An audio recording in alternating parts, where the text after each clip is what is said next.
Dementia is still basically a clinical diagnosis. ডিমেনশিয়াতে যে টেস্টগুলো আমরা করি এগুলো সবই সাপোর্টিভ, মানে ব্লাড টেস্ট যেগুলো আমরা করি, যেমন ধরো থাইরয়েড করি, কিছু কিছু ভিটামিনের লেভেল আমরা দেখি, সোডিয়াম পটাশিয়াম করি, বা এইচআইভি বা ভিডিআরএল, এগুলো সবই হচ্ছে এই ডিমেনশিয়া যদি secondary to some medical illness হয় সেটাকে এক্সক্লুড করার জন্য। এগুলো অ্যাজ সাচ ডিমেনশিয়াকে ডায়াগনোসিস করে না। এটা হচ্ছে সিম্পটমস অফ ডিমেনশিয়া কোনোভাবে ডিটেক্ট করা যায় না। যাবে কিছু কিছু আছে, যেমন ব্লাড টেস্টের মধ্যে এগুলো গেল যেগুলো আমরা করি মোস্টলি আদার কজেস গুলোকে এক্সক্লুড করার জন্য, যেগুলো মেডিকেল ডিসঅর্ডার থেকে যদি কোনো ডিমেনশিয়া লাইক সিম্পটম হয়।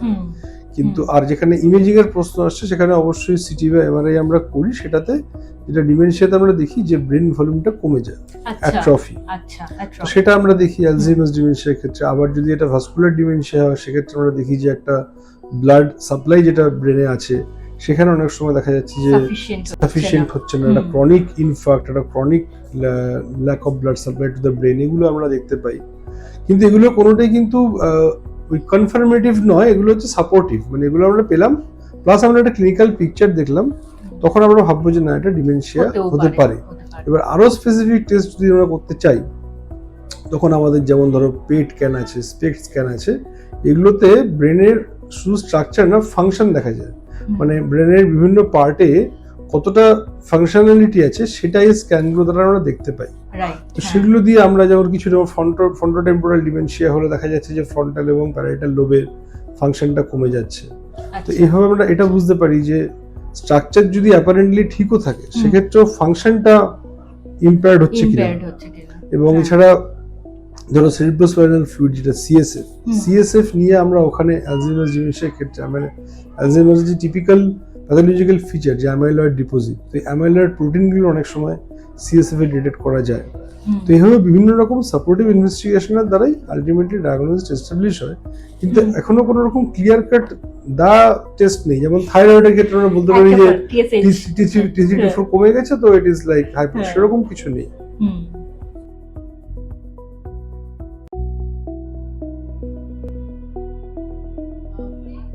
আপনি একটু সাধারণ মানুষের জন্য বলুন ডিফারেন্ট টাইপ অফ ডিমেনশিয়া, মানে ডিমেনশিয়ার ধরন কি ধরনের হয় এবং আমাদের as per data what ever is available মানে সেটা কিরকম লেভেলের ইনক্রিজ হচ্ছে, এবং সতর্কতা নিয়ে আমরা অলরেডি আলোচনা করেছি যে কি কি করা যেতে পারে। ডিমেনশিয়া দেখো ইনক্রিজ বলতে তো বললামই যে পপুলেশন যত এজ মানে যত বাড়বে ততটা বাড়বে, তো সেই ক্ষেত্রে ওয়েস্টার্ন ওয়ার্ল্ডে ডিমেনশিয়া প্রিভ্যালেন্স বিরাট কিছু বাড়ছে না, আমাদের মোটামুটি সেমই আছে। আমাদের যে ডেভেলপিং কান্ট্রিগুলোতে বাড়ছে কারণ আমাদের এখানে লাইফ স্প্যানটা বাড়ছে। এবার ডিমেনশিয়া একটা পপুলেশনের কত পার্সেন্টের হবে এটা পুরোপুরি ডিপেন্ড করে এজের উপরে। যেমন ধরো 65 এর আগে ডিমেনশিয়া ইজ রেয়ার, হলে আমরা সেটাকে আর্লি অনসেট বলি। তো মেনলি হয় 65 এর পরে। তবে যদি তুমি প্রিভ্যালেন্স দেখো মানে একটা রোগ কত পার্সেন্ট রোগের মধ্যে হচ্ছে 65 to 70, এই এজে ইট ইজ লাইক 2%। যখনই এজ গ্রুপটা 70 to 75 হবে এটা হয়ে যাবে প্রায় 8-9%। এবার 75 to 80 যখন যাবে এটা হয়ে যাবে প্রায় 20%। এইভাবে এতটা বাড়ছে এবং মোর দ্যান 90 গেলে 50% লোকেরই dementia. So it is directly related to the age. এবার ধরো সাবটাইপস যদি বলো, কমন সাবটাইপ হচ্ছে যেটা বললাম অ্যালজাইমার্স ডিমেনশিয়া। এটা মোটামুটি টোটাল নাম্বার অফ ডিমেনশিয়া কেসেসের 70% ধরো অ্যালজাইমার্স ডিমেনশিয়াই হয়। আচ্ছা। বাকি যে 30% তার মধ্যে দুটো কমন টাইপ হচ্ছে Lewy body dementia and vascular dementia.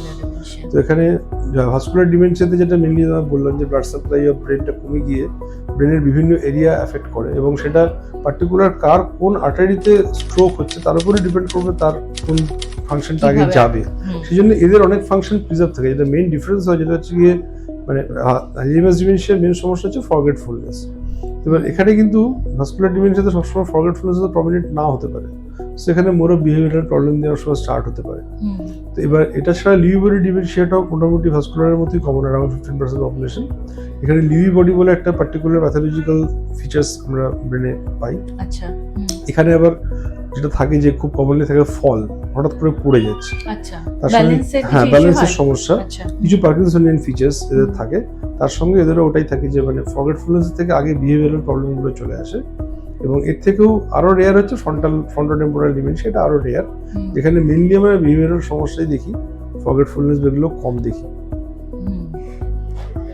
মানে ডিমেনশিয়ার একটা পার্ট তো নিশ্চয়ই অ্যাংজাইটি, ডিপ্রেশন বেশি থাকলে কম বয়সে সেটা কি ডিমেনশিয়া, মানে তাদের কি ডিমেনশিয়া টেন্ডেন্সি বেশি থাকে? না, এরকম কোনো ডেফিনিট ডেটা নেই যাদের ডিপ্রেশন থাকলেই হবে। তবে আমরা এটা দেখেছি, ক্লিনিক্যালি দেখেছি, যেটা আমি বলবো না এটা খুব সাইন্টিফিক্যালি প্রুভেন, যে লং টার্ম যারা ধরো সাইকিয়াট্রিক মেডিসিন আছে, ধরো বাইপোলার বা স্কিজোফ্রেনিয়া, লং টার্ম ধরো 20 ইয়ার্স 25 ইয়ার্স ধরে সে এই সাইকোট্রপিক ড্রাগস খাচ্ছে, তাদের একটু অনসেটটা ডিমেনশিয়ার আর্লি হয়। অনেক সময় দেখা যায় তাদের হয়তো যে বয়সে হওয়ার কথা তার চেয়ে আগেই ডিমেনশিয়া শুরু হচ্ছে, এটা হয়। আরেকটা জিনিস হয় যে ডিমেনশিয়ার বিভিন্ন স্টেজ আছে, মাইল্ড, মডারেট। তো শুরুর দিকে যখন মাইল্ড মডারেট স্টেজে থাকে তখন আমরা ডিমেনশিয়াতে, যে ডিমেনশিয়ার যেগুলো core symptom, forgetfulness, new memory, new learning hampered হবে, যেগুলো আগে শিখেছিল সেগুলো অনেক সময় ভুলে যাবে, এইগুলো মেনলি দেখি। অ্যাডভান্স স্টেজে গিয়ে বিভিন্ন রকম এই সাইকিয়াট্রিক সিমটমগুলো বলছে, অ্যাংজাইটি, ডিপ্রেশন, ইভেন সাইকোসিস বা হ্যালুসিনেশন বা ডিলিউশন, এগুলো লেট স্টেজে গিয়ে আসে। সেগুলোকে আমরা বলি behavioural and psychiatric symptoms of dementia, which is completely associated condition, যেটাকে আমরা আলাদা করে ট্রিট করি। মানে যেমন ডিমেনশিয়াকে প্রিভেন্ট করার জন্য আমি যেগুলো শুরুতে বললাম, ডোনাপিজিল মিথানল ওষুধ দিচ্ছি, এখানে আবার যখন এই সিমটমগুলো আসবে এগুলোর আবার সিমটোমেটিক ট্রিটমেন্ট, অ্যাংজাইটির জন্য অ্যান্টি অ্যাংজাইটি, ডিপ্রেশনের জন্য অ্যান্টি ডিপ্রেশন বা সাইকোসিসের জন্য অ্যান্টি সাইকোটিক, এই ধরনের মেডিসিন আমরা তখন ইউজ করি। হ্যাঁ, মানে এই মেডিসিনগুলো একটা লং টার্ম ডেফিনেটলি এফেক্ট আছে, যেটা আপনি বলছেন। হ্যাঁ, অনেক সময় আমরা দেখি হয়, এটা হতে পারে।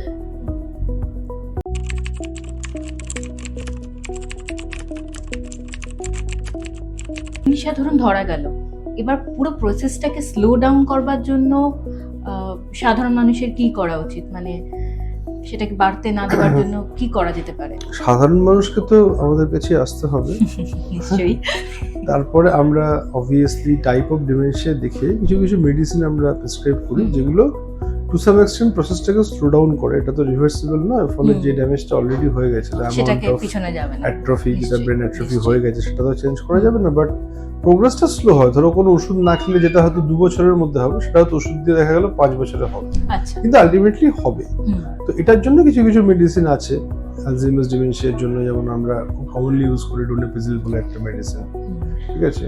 ডোনাপিজিল ছাড়াও আরো কিছু কিছু এই ধরনের মেডিসিন আছে, যেমন গ্যালান্টামিন আছে, রিভাস্টিমিন আছে, এগুলো সবই একটা অ্যাসিটাইল কোলিনেস্টেরেজ বলে একটা এনজাইম আছে, তার উপরে কাজ করে অ্যাসিটাইল কোলিনের সাপ্লাইটা বাড়িয়ে ডিমেনশিয়াটাকে একটু স্লো করে।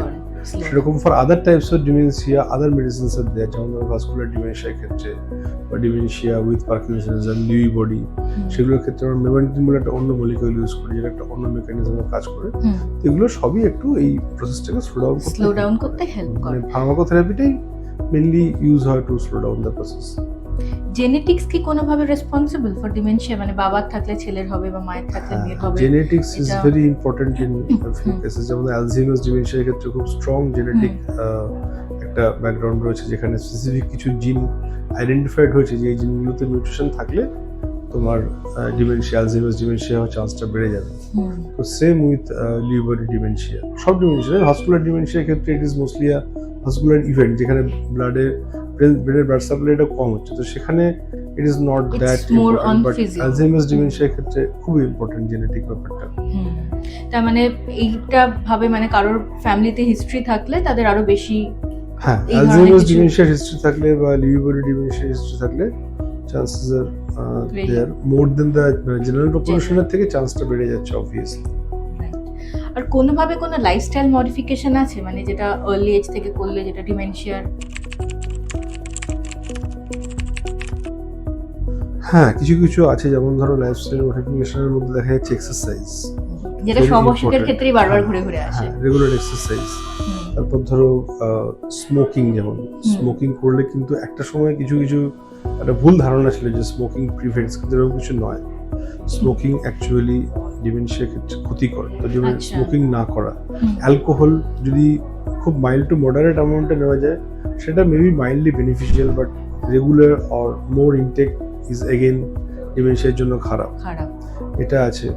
এছাড়া তোমার ধরো ফুড হ্যাবিটসের মধ্যে যেহেতু আমরা দেখেছি যে হাই কোলেস্টেরল বা ডায়াবেটিস এগুলো যদি থাকে আনকন্ট্রোলড, অনিয়ন্ত্রিত, সেক্ষেত্রে ডিমেনশিয়ার চান্সটা বাড়ে।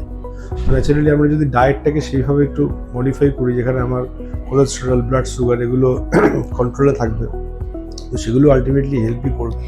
সেটা যে ওভারঅল একটা healthy lifestyle, diet, be it exercise, be it তোমার নেশা থেকে দূরে থাকা, সবকিছুই কিন্তু ডিমেনশিয়াকে প্রিভেন্ট করতে হেল্প হেল্প করে। করে। এগুলো গেল তোমার ডায়েট অ্যান্ড লাইফস্টাইল। এটা ছাড়া কিছু কিছু জিনিস আছে, যেমন ধরো আফটার আ সার্টেন এজ, ধরো যেমন রিটায়ারমেন্ট 60 বছরে হয়ে যাচ্ছে, তো একজন মানুষ যিনি ততদিন অ্যাক্টিভলি কাজ করছেন, হঠাৎ করে ব্রেনটাকে আর উনি কাজ করাচ্ছেন না, তো ওই বয়সে এসে কিন্তু এই যে ধরো ক্রসওয়ার্ড পাজল, সুডোকু, এই ধরনের জিনিসগুলো রেগুলার করা, এটা খুব ইম্পর্টেন্ট, মানে ব্রেনটাকে অ্যাক্টিভ নিজের যে রাখা। পুরনো হবিস গুলো ছিল সেগুলোকে আবার কোনোভাবে করা, মানে ব্যস্ত থাকাটা, ধরো একটা নিউ ল্যাঙ্গুয়েজ শেখা ভেরি ইম্পর্টেন্ট। নিউ ল্যাঙ্গুয়েজ শিখলে অনেক নতুন ব্রেন কানেকশনস ওপেন হয়। তো যখন আমার প্রফেশনাল লাইফের ব্যস্ততা কমে যাবে, রিটায়ারমেন্ট লাইফ চলে আসবে, এবং সেই বয়সটাই ডিমেনশিয়া হওয়ার দিকে যাচ্ছে, মানে 60-এর পর থেকে তো, আর 60-65-এর আগে জেনারেলি হলে আমরা সেটা আর্লি অনসেট বলি, সেটা কম হয়, 65-এর পর থেকে জেনারেলি শুরু হয়।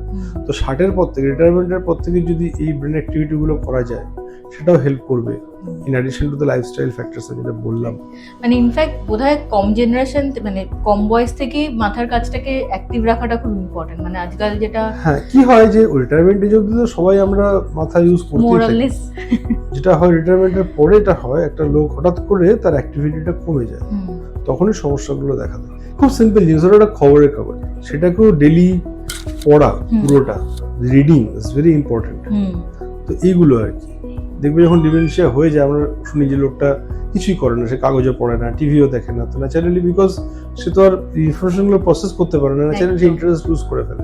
তো ইনফরমেশন প্রসেসিং এর যে ব্যাপারটা, একটা কিছু পড়ে সেটাকে বোঝা, একটা কিছু দেখে সেটাকে বোঝা, এই জিনিসগুলোকে চালিয়ে গেলে ইট ডেফিনেটলি হেল্পস। আর আমাদের দেশে কি ডিমেনশিয়ার পরিমাণটা বাড়ছে? বিকজ বেশিরভাগ ক্ষেত্রে আমরা কি দেখি, যখন আমরা ইউরোপিয়ান কান্ট্রিতে ট্রাভেল করি বা বাইরে দেখি, লোককে আমরা দেখি যে 60-এর পরেও তারা খুব অ্যাক্টিভ ফিজিক্যালি এবং মেন্টালি। তো আমাদের এখানে দেখি যে আমরা মনে করি যে হ্যাঁ 50, 55, 60 হয়ে গেল মানে বয়স হয়ে গেলে বা সবকিছু ছেড়ে দেওয়া। সেইটা না আগে ছিল, এখন তো অনেকটাই এটা পাল্টে গেছে এই জিনিসটা, এবং আমাদের দেশে ডিমেনশিয়া তো ডেফিনেটলি বাড়ছে, কারণ আমাদের দেশের মানুষের ওভারঅল বেঁচে থাকার স্প্যানটা বেড়ে গেছে উইথ মডার্ন মেডিসিন। যেটা বাইরের দেশে ডিমেনশিয়া কেন বেশি, কারণ ওদের দেশে লাইফ স্প্যানটা বেশি, আমাদের দেশে সেটা আসছে। যত পপুলেশন, ওল্ড পপুলেশন বাড়বে, ডিমেনশিয়া ন্যাচারালি বাড়বে, তো ন্যাচারালি এখানেও বাড়ছে।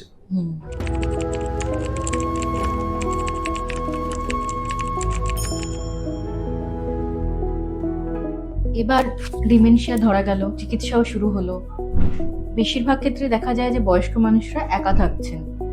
তো ডিমেনশিয়ার জন্য স্পেশালি কেয়ার কিভাবে দেওয়া যেতে পারে? ওষুধটা একটা পার্ট হলো, এঙ্গেজমেন্ট একটা পার্ট হলো। এবার ধরুন যেহেতু ভুলে যাওয়ার টেন্ডেন্সি থাকে, মানে আমিও বহু ক্ষেত্রে দেখেছি যে বাড়ি থেকে বেরিয়ে গিয়ে অ্যাড্রেস মনে পড়ছে না, বা ছোট ছোট কাজ যেগুলো ভুলে যাওয়া। তো 24 ঘন্টার যে কেয়ার গিভিং, সেই কেয়ার যে দেবে তার কি স্পেশালি ট্রেন্ড হওয়া বা কিছু কিছু জিনিস মনে রাখা?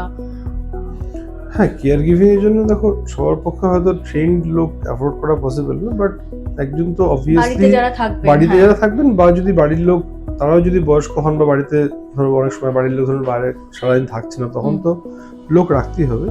এবার যে লোক থাকবেন ওনার সঙ্গে, তাকে কিছু কিছু জিনিস খেয়াল রাখতে হবে। যে এক নম্বর হচ্ছে কি, যে এই ডিমেনশিয়া পেশেন্টের যে এনভায়রনমেন্টে থাকে ওটাকে চট করে চেঞ্জ করতে নেই। মানে ধরো ঘরের জিনিসগুলো হঠাৎ করে যদি আমরা একদিন এই টেবিলটা এখানে ছিল ওখানে করে দিই, বা আয়নাটা ওখানে ছিল এখানে করে দিই, দে উইল হ্যাভ প্রবলেম। ওদেরকে একটা এনভায়রনমেন্টে চট করে পাল্টানো যাবে না। এনভায়রনমেন্টের মধ্যে হঠাৎ করে খুব বেশি স্টিমুলাস, ধরো খুব জোরে মিউজিক বা খুব জোরে লাইট, এগুলো করা যাবে না। এনভায়রনমেন্টাল স্টিমুলাসটাকে একটা মোটামুটি সেম লেভেলে রাখতে হবে। আচ্ছা, কিছু খুব ইম্পর্টেন্ট হচ্ছে, যেমন ধরো এনারা প্রায় কোনটা বাথরুম কোনটা কিচেন এগুলো ভুলে যান, তো ওখানে বড় বড় করে লিখে দেওয়া। বাথরুমের উপর তুমি লিখে দিলে, টয়লেট যেমন মানে হোটেলে বা পাবলিক প্লেসে যেমন থাকে সেরকম বাড়িতেও করে দেওয়া, so that it does not forget. অনেক সময় হয় এরা হয়তো যে বুঝতে পারলেন না যে কোনটা বাথরুম, একটু অন্য ঘরে গিয়ে হয়তো করে ফেললেন টয়লেট বা কিছু, এইগুলো করা, মার্ক করে দেওয়া। এবার মানে আমি আমার একজন ক্লায়েন্টেরই দেখেছিলাম যে বাঁ দিকে ব্যথা লেগেছে, উনি ওটাও ভুলে গেছেন যে ওনার বাঁ হাতে ব্যথা করছে। তো হ্যাঁ, সেন্সেশন তো অনেক সময় হ্যাম্পার্ড হয়। তার সঙ্গে তোমার যেগুলো এইগুলো খুব মেনটেন করা যায়, যাতে ধরো উনি যেগুলো আগে হয়তো করতেন উনি, এখন উনি পারছেন না, কিন্তু ওনার তো সে আগে করতেন বলে হয়তো উনি গ্যাস জ্বালাতে গেলেন, মানে ডেঞ্জার থেকে দূরে রাখা, যাতে ওনার কাছে ধরো এই লাইটার, দেশলাই এগুলোর অ্যাক্সেস না থাকে, এই ধরনের কিছু। হ্যাঁ, বা ধরো এমন কোনো জায়গা, ধরো বিকেলবেলা হাঁটতে বেরোলেন, যখন হাঁটতে বেরোচ্ছেন হয়তো পাশে কোথাও একটা সুইমিং পুল এরকম জায়গা আছে, তো সেখানে যাতে উনি গিয়ে কাছাকাছি চলে যান, কারণ বুঝতে পারছেন না যে এটা হয়তো পুল, হয়তো উনি ওদিকে চলে যেতে গেলেন, এগুলো দেখা। মানে একটা এইরকম একটা সুপারভিশন সুপারভিশনটা খুব ইম্পর্টেন্ট। এটার জন্য বিরাট কিছু নলেজ দরকার নেই, প্রফেশনাল নলেজ দরকার নেই, anyone can do it, just এই বেসিক গুলো মনে রাখতে হবে। সুপারভিশনটা is very important. Thank you so much for your time. Welcome.